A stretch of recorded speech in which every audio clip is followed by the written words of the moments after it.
Can't claim that one. All right, foam rolling for hip health, hip and knee health. The IT band, the dreaded IT band. She's gonna start just below the hip bone, and then she's gonna straighten the bottom leg, bring the top leg forward, and then she's gonna control it with her front leg and her arms. Notice how her foot is up off the ground. And she's gonna really use her breathing here.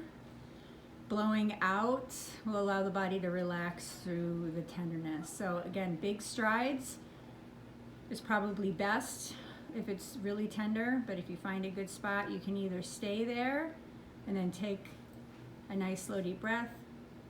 See if you can relax the area, or you can do little baby rolls. Notice how she's going from hip to the top of her knee, but not directly on either joint.